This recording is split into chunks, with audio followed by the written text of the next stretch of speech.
Hi, welcome to V P cooking channel. ನಾನು ವೀಣಾ. ನಾನಿವತ್ತು dry fruits ಪಾಯಸವನ್ನು ಹೇಗೆ ಮಾಡೋದು ಅನ್ನೋದನ್ನು ತೋರಿಸ್ತಾ ಇದ್ದೀನಿ. ಈ ಡ್ರೈ ಫ್ರೂಟ್ಸ್ನಲ್ಲಿ ಐರನ್ನು ಮತ್ತು ಕ್ಯಾಲ್ಶಿಯಂನ ಅಂಶಗಳು ತುಂಬಾ ಇರೋದರಿಂದ ಇದು ನಮ್ಮ ಆರೋಗ್ಯಕ್ಕೆ ತುಂಬಾ ಒಳ್ಳೆಯದು. ಸೊ ಇದನ್ನು ಮಾಡೋದು ಹೇಗೆ ಅಂತ ನೋಡೋಣ ಬನ್ನಿ. ನಾನು ಮೊದಲಿಗೆ 4 ರೀತಿಯ ಡ್ರೈ ಫ್ರೂಟ್ಸನ್ನು ತೊಗೊಂಡಿದ್ದೀನಿ. ಸ್ವಲ್ಪ ಬಾದಾಮಿ, ಒಂದು 4ರಿಂದ 5 ಒಣ ಖರ್ಜೂರ, ಸ್ವಲ್ಪ ಗೋಡಂಬಿ, ಸ್ವಲ್ಪ ಬಾದಾಮಿ ಮತ್ತು ಸ್ವಲ್ಪ ದ್ರಾಕ್ಷಿಯನ್ನು ತೊಗೊಂಡಿದ್ದೀನಿ. ಈಗ ಇವಿಷ್ಟನ್ನು ಒಂದು 4 ಗಂಟೆಗಳ ಕಾಲ ನೆನೆಸೋಕ್ಕಿಡ್ತಾಯಿದ್ದೀನಿ. ಈ ಡ್ರೈ ಫ್ರೂಟ್ಸನ್ನು ನೆನೆಸ್ಬಿಟ್ಟು ತಗೊಳ್ಳೋದ್ರಿಂದ ಅದರಲ್ಲಿರುವಂಥ ವಿಟಮಿನ್ಸು ಇನ್ನೂ ಜಾಸ್ತಿ ಸಿಗುತ್ತೆ.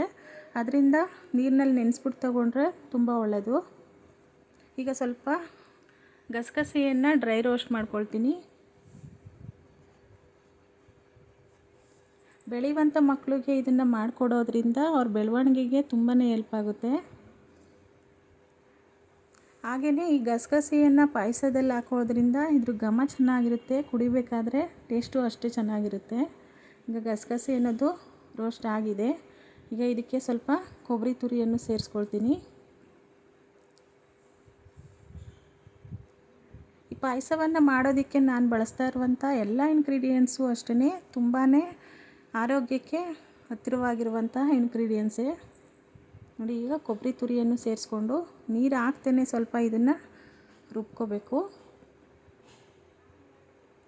ಈಗ ಇದಕ್ಕೆ ರುಬ್ಕೊಂಡ್ಮೇಲೆ ಇದಕ್ಕೆ ನೆನೆಸಿಟ್ಟಿರುವಂತಹ ಡ್ರೈ ಫ್ರೂಟ್ಸನ್ನು ಸಹ ಸೇರಿಸ್ಕೋಬೇಕು. ಸ್ವಲ್ಪ ಇದಕ್ಕೆ ಏಲಕ್ಕಿಯನ್ನು ಹಾಕ್ಕೊಳ್ತಾ ಇದ್ದೀನಿ. ಡ್ರೈ ಫ್ರೂಟ್ಸನ್ನು ಸಹ ಸೇರಿಸ್ಕೊಂಡು ಸ್ವಲ್ಪ ನೀರು ಹಾಕ್ಕೊಂಡು ರುಬ್ಕೋಬೇಕಾಗುತ್ತೆ. ಇದನ್ನು ತುಂಬ ತರಿಯಾಗಿ ರುಬ್ಕೋಬಾರ್ದು, ನುಣ್ಣಗೆ ರುಬ್ಕೋಬೇಕು. ರುಬ್ಬಿರುವಂಥ ಮಸಾಲೆನ ಒಂದು ಪಾತ್ರೆಗೆ ಸೇರಿಸ್ಕೊಂಡು ಸ್ವಲ್ಪ ನೀರು ಹೆಚ್ಚಿಸ್ಕೋಬೇಕು. ಆ ಜಾರಿಗೆ ಸ್ವಲ್ಪ ನೀರು ಹಾಕ್ಕೊಂಡ್ರೆ ಸಾಕಾಗುತ್ತೆ. ಇದನ್ನು ಬಾಣಂತಿಯವ್ರಿಗೆ ಮಾಡಿಕೊಡೋದು ತುಂಬಾ ಒಳ್ಳೆಯದು. ಸಕ್ಕರೆ ಬದಲಿಗೆ ಕಲ್ಲು ಸಕ್ಕರೆಯನ್ನು ಸೇರಿಸ್ಬಿಟ್ಟು ಕೊಟ್ಟರೆ ಬಾಣಂತಿಯರಿಗೆ ತುಂಬ ಒಳ್ಳೆಯದು. ತಾಯಿ ಮಗುವಿನ ಇಬ್ಬರು ಆರೋಗ್ಯಕ್ಕೂ ತುಂಬ ಒಳ್ಳೆಯದು. ಈಗ ಸ್ವಲ್ಪ ನೀರು ಹಾಕ್ಕೊಂಡ್ಮೇಲೆ ಇದನ್ನು ತಿರುಗಿಸ್ಕೋಬೇಕು.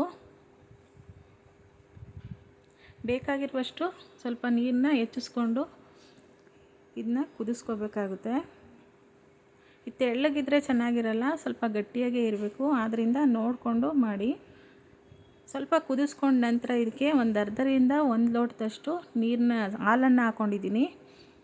ಮತ್ತು ಇದಕ್ಕೆ ಸ್ವಲ್ಪ ಸಕ್ಕರೆಯನ್ನು ಸೇರಿಸ್ಕೊಳ್ತಾ ಇದ್ದೀನಿ. ಡ್ರೈ ಫ್ರೂಟ್ಸ್ನಲ್ಲೇ ಸ್ವಲ್ಪ ಸಿಹಿ ಅಂಶ ಇರೋದರಿಂದ ಸಕ್ಕರೆನ ನೋಡಿಕೊಂಡು ಸ್ವಲ್ಪನೇ ಹಾಕ್ಕೊಳ್ಳಿ. ಸಕ್ಕರೆ ಹಾಕಿದ ಮೇಲೆ ಒಂದು ಸಲ ಈ ರೀತಿ ತಿರುಗಿಸ್ಕೊಳ್ಬೇಕು. ಹಾಲು ಸಕ್ಕರೆ ಹಾಕಿದ್ಮೇಲೆ ತುಂಬ ಕುದಿಸ್ಕೊಳ್ಳೋಕೆ ಹೋಗಬಾರ್ದು, ಯಾಕೆಂದರೆ ತುಂಬ ಕುದಿಸ್ಕೊಂಡ್ರೆ ಒಡೆದೋಗ್ಬಿಡುತ್ತೆ. ನೋಡಿ, ಈಗ ಆರೋಗ್ಯಕರವಾದ ಡ್ರೈ ಫ್ರೂಟ್ಸ್ ಪಾಯಸ ಅನ್ನೋದು ರೆಡಿಯಾಗಿದೆ. ಇದನ್ನು ಮಾಡೋದು ಹೇಗೆ ಅಂತ ನೋಡಿದ್ರಲ್ವ. ನೀವು ಒಂದು ಸಲ ಈ ಮೆಥಡಲ್ಲಿ ಟ್ರೈ ಮಾಡಿ ನೋಡಿ. ಹಾಗೆ ಈ ವಿಡಿಯೋ ನಿಮ್ಗೆ ಇಷ್ಟವಾಗಿದ್ದರೆ ಪ್ಲೀಸ್ ವಿಡಿಯೋನ ಲೈಕ್ ಮಾಡಿ, ಶೇರ್ ಮಾಡಿ, ಹಾಗೆ ಸಬ್ಸ್ಕ್ರೈಬ್ ಮಾಡಿ. ವಿಡಿಯೋ ನೋಡಿದ್ದಕ್ಕಾಗಿ ಥ್ಯಾಂಕ್ ಯು.